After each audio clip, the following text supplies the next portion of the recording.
10,000 രൂപ സ്റ്റോക്ക് മാർക്കറ്റിലിട്ട് 10 ലക്ഷം രൂപ ക്രിയേറ്റ് ചെയ്യാൻ പറ്റുമോ? അതായത് 100 ഇരട്ടി റിട്ടേൺ. ആൻസർ ഈസ് യെസ്, പറ്റും. പക്ഷേ 6 മന്ത്സിലല്ല, പെന്നി സ്റ്റോക്സ് യൂസ് ചെയ്തിട്ടല്ല, ഓപ്ഷൻ ബൈയും ചെയ്തിട്ടൊന്നുമല്ല, അതുപോലെ 1000 ട്രേഡിംഗ് എക്സ്പീരിയൻസ് ചെയ്തിട്ടുമല്ല. ഇന്ന് ഈ വീഡിയോയിൽ ഞാനൊരു റിയലിസ്റ്റിക് മാത്ത് ബേസ്ഡ് അപ്രോച്ച് കാണിച്ചു തരാം. 10,000 സ്റ്റാർട്ട് ചെയ്ത് 10 ലക്ഷം ഉണ്ടാക്കുന്ന ടെക്നിക്ക്. ഇതൊരു പ്രാക്ടിക്കൽ റോഡ് മാപ്പാണ്. ഓക്കെ, അപ്പോൾ നമുക്ക് സ്റ്റാർട്ട് ചെയ്യാം. അപ്പോൾ ആദ്യം തന്നെ വലിയൊരു കാര്യം നിങ്ങളോട് പറയട്ടെ, ദ ബിഗ് മിസ്കൺസെപ്ഷൻ. സ്റ്റോക്ക് മാർക്കറ്റിൽ എൻ്റർ ചെയ്യുന്ന പല യങ് ഇൻവെസ്റ്റേഴ്സിൻ്റെ മനസ്സിൽ എന്താണ്? എനിക്ക് പെട്ടെന്ന് പൈസക്കാരനാവണം, പെട്ടെന്ന് തൊട്ടാൽ സമയമില്ല, വേഗം പൈസ വേണം അല്ലേ? അതാണ് പലരുടെയും മനസ്സിലെ ചിന്ത. അപ്പോൾ ഇവരെന്താ ചെയ്യുക? യങ്ങാണ്, ഇപ്പോൾ വലിയ പൈസ ഒന്നും ഉണ്ടാവില്ല. അപ്പോൾ ഇവർ 1000 രൂപ വെച്ച് ട്രേഡ് ചെയ്യും, 2000 രൂപ വെച്ച് ട്രേഡ് ചെയ്യും, അല്ലെങ്കിൽ മാക്സിമം 5000 രൂപയൊക്കെ വെച്ച് സ്റ്റാർട്ട് ചെയ്യും. എന്തൊക്കെ ചെയ്യും? ഇൻട്രാഡേ ട്രേഡിങ് ചെയ്യും, ഓപ്ഷൻ ട്രേഡിങ് ചെയ്യും, ടെലിഗ്രാം ടിപ്സ് എടുക്കും, ഫേസ്ബുക്കിൽ നിന്ന് ടിപ്സ് എടുക്കും, എല്ലായിടത്തും ടിപ്സ് എടുത്തിട്ട് ട്രേഡ് ചെയ്യും. അങ്ങനെ കുറച്ച് കഴിയുമ്പോൾ എന്ത് സംഭവിക്കും? ക്യാപിറ്റൽ ഖതമാവും ക്യാപിറ്റൽ. അപ്പം നമ്മൾ ആദ്യം മനസ്സിലാക്കേണ്ട സത്യം, ട്രേഡിങ്ങിന് ആദ്യം വേണ്ടത് സ്കില്ലൊന്നുമല്ല, ആദ്യം വേണ്ടത് ക്യാപിറ്റലാണ്. സ്കില്ലെല്ലാം രണ്ടാമത്. ഇപ്പോൾ സ്കില്ല് വേണമെന്ന് പറഞ്ഞാൽ തർക്കിക്കാൻ കുറച്ച് പേര് വരുമായിരിക്കും. ഇപ്പം നിങ്ങളിപ്പോൾ ട്രേഡിങ് ചെയ്യുന്ന ഒരാളാണ്, നിങ്ങൾ ആദ്യം പഠിച്ചിട്ടൊന്നും ആയിരിക്കുമല്ലോ, ആദ്യം 1000 രൂപ 2000 രൂപ വെച്ച് ചെയ്തിട്ടുണ്ടാവും. കുറച്ച് കഴിയുമ്പോൾ നിങ്ങൾ പഠിക്കുമ്പോൾ നിങ്ങൾക്ക് മനസ്സിലായില്ലേ ഒരു പരമമായ സത്യം എന്താണ്? ക്യാപിറ്റൽ വേണമെന്ന് മനസ്സിലായില്ലേ?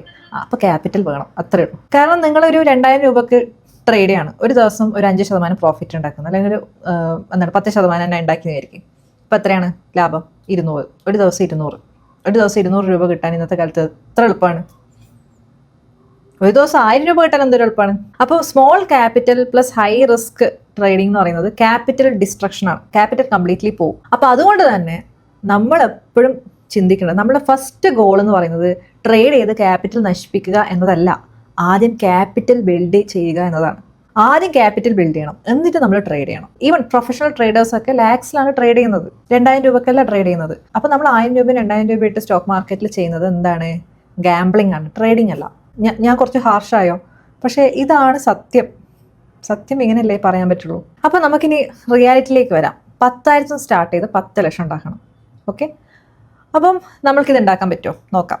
അതായത് 100 ഇരട്ടി ഗ്രോത്ത് ആണ്. അപ്പോൾ 2 വഴിയിൽ നമുക്ക് ഉണ്ടാക്കാം. ഒന്ന് ഹൈ റിസ്ക് എടുത്ത് ഹൈ റിട്ടേണിൽ ഉള്ള ഇതിൽ ഇൻവെസ്റ്റ് ചെയ്യാം. അത് കിട്ടി പോയപ്പോൾ മിക്കവാറും അത് പോകും. രണ്ടാമത്തെ അപ്രോച്ച് എന്താണ്? Monthly investment plus compounding. ഇതാണ് റിയലിസ്റ്റിക് വേ. അപ്പോൾ ഈ ഒരു വേനെ പറ്റി നമുക്ക് സംസാരിക്കാം. അസ്യൂം നിങ്ങൾ 10,000 രൂപ മാത്രം ഇൻവെസ്റ്റ് ചെയ്യുന്നു, മന്ത്ലി ഇൻവെസ്റ്റ്മെന്റ് ഇല്ല, ജസ്റ്റ് 10,000 വെച്ച് സ്റ്റാർട്ട് ചെയ്തു. ആവറേജ് റിട്ടേൺ 12% എല്ലാ വർഷവും കിട്ടാണ്. അപ്പോൾ കാൽക്കുലേഷൻ പറയുന്നത് 10,000 രൂപ 10 ലക്ഷം ആവാനുള്ള ടൈം എന്ന് പറയുന്നത് 41 വർഷമാണ്. ശരി, 12% റിട്ടേൺ എടുക്കണം, നമുക്കൊരു 15% റിട്ടേൺസ് എടുക്കാം.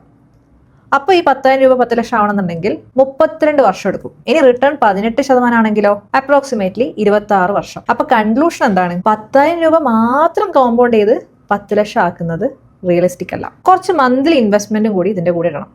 10,000 വെച്ച് സ്റ്റാർട്ട് ചെയ്ത് കുറച്ച് മന്ത്ലി ഇൻവെസ്റ്റ്മെന്റ് ആഡ് ചെയ്യുക.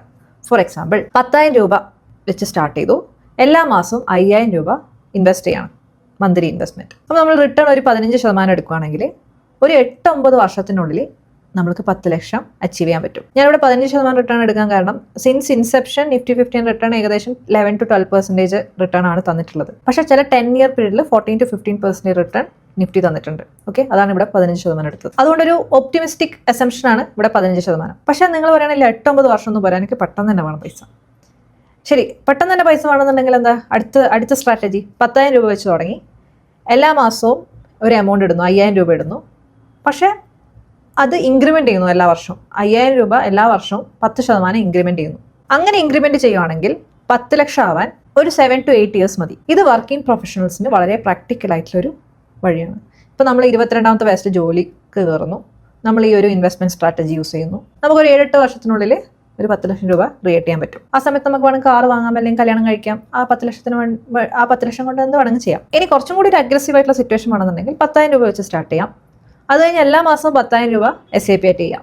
അങ്ങനെയാണെങ്കിൽ ഒരു 5-6 വർഷത്തിനുള്ളിൽ 10 ലക്ഷം ഉണ്ടാക്കാൻ പറ്റും. അപ്പോൾ നമ്മൾ ആദ്യം മനസ്സിലാക്കേണ്ട പാഠം എന്ന് പറയുന്നത്, എളുപ്പത്തിൽ പൈസ വേണമെന്നുണ്ടെങ്കിൽ, അതായത് ചെറിയ കാലയളവിൽ പൈസ വേണമെന്നുണ്ടെങ്കിൽ കൂടുതൽ പൈസ ഇറക്കണം. പൈസ കുറച്ച് കുറവാണെങ്കിൽ കുറേ ടൈം വെയിറ്റ് ചെയ്യണം. ഇതാണ് പൈസ ഉണ്ടാക്കുന്നതിൻ്റെ ടെക്നിക്ക്. ഇത് ഞാൻ മുമ്പത്തെ ഒരു വീഡിയോയിൽ ഞാനിത് പറഞ്ഞിട്ടുണ്ട്. ആ വീഡിയോ ഞാൻ താഴെ ഡിസ്ക്രിപ്ഷൻ ഇടാം, ആ വീഡിയോ ഒന്ന് കണ്ടു നോക്കൂ.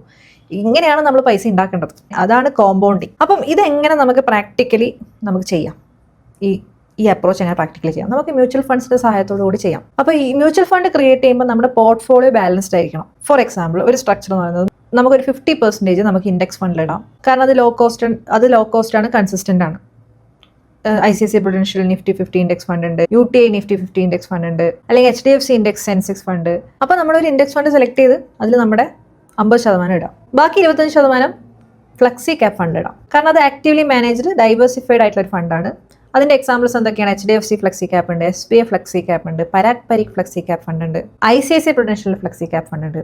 അപ്പോൾ ഒരു ഫ്ലെക്സി ക്യാപ്പ് സെലക്ട് ചെയ്യുക. അത് കഴിഞ്ഞ് 15% മിഡ് ക്യാപ്പ് ഫണ്ട് ഇടാം. മിഡ് ക്യാപ്പിന്റെ examples Kotak emerging equity fund, Nippon India growth fund, Motilal Oswal mid cap fund. അങ്ങനെ ഏതെങ്കിലും ഒരു മിഡ് ക്യാപ്പ് ഫണ്ട് സെലക്ട് ചെയ്യുക, അതിൽ 15% ഇടാം. കാരണം മിഡ് ക്യാപ്പ് വളരെ ഗ്രോത്ത് പൊട്ടൻഷ്യൽ ഉള്ള ഒരു ഫണ്ടാണ്. അത് കഴിഞ്ഞ് 10% സ്മോൾ ക്യാപ്പ് ഫണ്ട് അലോക്കേറ്റ് ചെയ്യാം. കാരണം ഇവിടെയാണ് മൾട്ടി ബാഗർ റിട്ടേൺസ് വരിക. കാരണം ഇത് ഹൈ റിസ്ക് ഹൈ റിവാർഡ് കാറ്റഗറിയാണ്. അപ്പോൾ ഇതിന് എക്സാമ്പിൾസ് എന്താണ്? Nippon India small cap fund ഉണ്ട്, SBI സ്മോൾ ക്യാപ്പ് ഫണ്ട് ഉണ്ട്, ആക്സിസിന്റെ സ്മോൾ ക്യാപ്പ് ഫണ്ട് ഉണ്ട്. അപ്പോൾ ഒരു സ്മോൾ ക്യാപ്പ് ഫണ്ട് സെലക്ട് ചെയ്ത് അതിൽ ഇൻവെസ്റ്റ് ചെയ്യാം. എങ്ങനെയാണ് ഒരു ഫണ്ട് സെലക്ട് ചെയ്യേണ്ടതെന്നുള്ളത് ഞാൻ എൻ്റെ ഒരു മ്യൂച്വൽ ഫണ്ട് വീഡിയോ സീരീസിൽ പണ്ട് പറഞ്ഞിട്ടുണ്ട്. ആ വീഡിയോന്റെ ലിങ്കും കൂടി ഞാൻ താഴെ കൊടുക്കാം. അപ്പോൾ ഫോർ എക്സാമ്പിൾ 5000 രൂപ SIP അലോക്കേഷൻ ആണെങ്കിൽ 2500 നിഫ്റ്റി ഇൻഡെക്സ് ഫണ്ടിൽ, 1250 ഫ്ലെക്സി ക്യാപ്പ് ഫണ്ടിൽ, 750 മിഡ് ക്യാപ്പ് ഫണ്ടിൽ, 500 രൂപ സ്മോൾ ക്യാപ്പ് ഫണ്ടിൽ. ഇങ്ങനെ നമുക്ക് ബാലൻസ് ചെയ്തിടാം. ഇത് ഓൾ ഇൻ വൺ ഫിറ്റ് അല്ല, ഒരു ബേസിക് ആയിട്ടുള്ള സ്ട്രക്ചർ ഞാൻ പറഞ്ഞതേ ഉള്ളൂ. അപ്പോൾ ഇത് ആർക്കൊക്കെ ഇങ്ങനത്തെ ഒരു സ്ട്രക്ചർ യൂസ്ഫുൾ ആവാന്ന് വെച്ച് കഴിഞ്ഞാൽ, ഒരു മിനിമം ഒരു 5 കൊല്ലത്തേക്ക് ഈ ഇൻവെസ്റ്റ്മെന്റ് കണ്ടിന്യൂ ചെയ്യും. ഈ പൈസ നിങ്ങൾ എടുക്കൂല. മിനിമം 5 to 7 ഇയേഴ്സ് എന്തായാലും ഇൻവെസ്റ്റ് ചെയ്യുന്നുണ്ടെങ്കിൽ മാത്രമേ ഈ ഒരു സ്ട്രക്ചർ യൂസ് ചെയ്യാൻ പാടുള്ളൂ. അല്ല നിങ്ങൾക്ക് പൈസേൻ്റെ ആവശ്യം വരുന്നുണ്ടെങ്കിൽ കുറച്ച് പൈസ അവിടെ വെച്ചിട്ട് എമർജൻസി ഫണ്ട് ക്രിയേറ്റ് ചെയ്തിട്ട് മാത്രം ഈ ഒരു പോർട്ട്ഫോളിയോ സ്ട്രക്ചർ യൂസ് ചെയ്യാം. കാരണം ഈ ഒരു പോർട്ട്ഫോളിയോ എന്ന് പറഞ്ഞാൽ ഫുള്ളി ഇക്വിറ്റിയാണ്. ആൻഡ് ഇക്വിറ്റി ഇൻവെസ്റ്റ്മെന്റ് ഷോർട്ട് ടേമിലേക്കുള്ള ഒരു സംഭവമല്ല, ലോങ് ടേമിലേക്കുള്ള ഇൻവെസ്റ്റ്മെന്റ് ആണ്. അപ്പോൾ നിങ്ങൾ final practical road map 10 lakh വേണമെന്നുണ്ടെങ്കിൽ ഇങ്ങനെ ആയിരിക്കണം. ആദ്യം നിങ്ങളൊരു എമർജൻസി ഫണ്ട് ക്രിയേറ്റ് ചെയ്യുക. അതിനുശേഷം 5K അല്ലെങ്കിൽ 10K SIP സ്റ്റാർട്ട് ചെയ്യുക. എല്ലാ വർഷവും SIP എമൗണ്ട് ഇൻക്രീസ് ചെയ്യുക. മിനിമം 5 to 7 ഇയേഴ്സ്, പറ്റുമെങ്കിൽ 7 ഇയേഴ്സ് കണ്ടിന്യൂസ് ആയിട്ട് ഇൻവെസ്റ്റ് ചെയ്തുകൊണ്ടിരിക്കുക. ആൻഡ് ഫൈനലി ഷോർട്ട് കട്ട്സ് ഒഴിവാക്കുക. പൈസ വരും, വന്നുകൊണ്ടിരിക്കും. നമ്മൾ ഡെസ്പറേറ്റ് ആകുമ്പോഴാണ് നമ്മൾക്ക് പൈസ നിൽക്കാത്തത്. നമ്മുടെ കയ്യിൽ പൈസ വരും എന്ന് തന്നെ വിചാരിക്കുക. നമ്മൾ ആ പ്രോസസ്സിൽ മുഴുകുക, പ്രോസസ്സ് കണ്ടിന്യൂ ചെയ്യുക, ഇൻവെസ്റ്റ് ചെയ്യുക, സേവ് ചെയ്യുക, കോൺഷ്യസ്ലി സ്പെൻഡ് ചെയ്യാം, and definitely money will come. അപ്പോൾ ഇങ്ങനെയാണ് 10,000 10 ലക്ഷം ആക്കുന്നതിനെ പറ്റി റിയലിസ്റ്റിക് ആയിട്ട് ചിന്തിക്കേണ്ടത്. അല്ലെങ്കിൽ എനിക്ക് ലോട്ടറി അടിക്കണം, അല്ലെങ്കിൽ എനിക്ക് ഒരു സ്റ്റോക്കിലിട്ടിട്ട് ആ സ്റ്റോക്ക് എനിക്ക് 100 റിട്ടേൺസ് തരണം, ഇങ്ങനെയൊന്നും ചിന്തിച്ചിട്ട് കാര്യമില്ല. ഇതിൻ്റെ പ്രോബബിലിറ്റി വളരെ കുറവാണ്. കിട്ടിയാൽ നല്ലത് തന്നെ, പക്ഷേ പ്രോബബിലിറ്റി വളരെ വളരെ കുറവാണ്. പ്രോബബിലിറ്റി കൂടുതലുള്ള കാര്യത്തിലേക്ക് ഫോക്കസ് ചെയ്യുക, പ്രാക്ടിക്കൽ ആയിട്ടുള്ള കാര്യത്തിലേക്ക് ഫോക്കസ് ചെയ്യുക. മനക്കോട്ട കെട്ടുന്നത് നിർത്തിയിട്ട് പ്രാക്ടിക്കലായിട്ട് ചിന്തിച്ചു തുടങ്ങുക. അപ്പോൾ start small, think big and stay consistent. And final നോട്ടായിട്ട്, ട്രേഡിംഗ് വിത്തൗട്ട് ക്യാപിറ്റൽ ഗാംബ്ലിംഗ് ആണ്, ഇൻവെസ്റ്റിംഗ് വിത്ത് ഡിസിപ്ലിൻ ആണ് വെൽത്ത് ക്രിയേഷൻ. അപ്പോൾ ഈ വീഡിയോ നിങ്ങൾക്ക് യൂസ്ഫുൾ ആയെന്ന് വിചാരിക്കുന്നു. നിങ്ങളാരും ഞാൻ അസ്വസ്ഥരാക്കിയിട്ടില്ല എന്ന് ഞാൻ വിശ്വസിക്കുന്നു. കാരണം ഇതൊന്നും ആർക്കും കേൾക്കണ്ട. എല്ലാവർക്കും പെട്ടെന്ന് തന്നെ പൈസ ആവണമല്ലോ. കുറച്ച് വർഷങ്ങളുടെ കണക്ക് പറയുമ്പോൾ തന്നെ പലർക്കും മൂഡ് ഔട്ട് ആവും. അപ്പോൾ നിങ്ങളാരും ഞാൻ വിഷമിപ്പിച്ചിട്ടില്ല എന്ന് വിചാരിക്കുന്നു.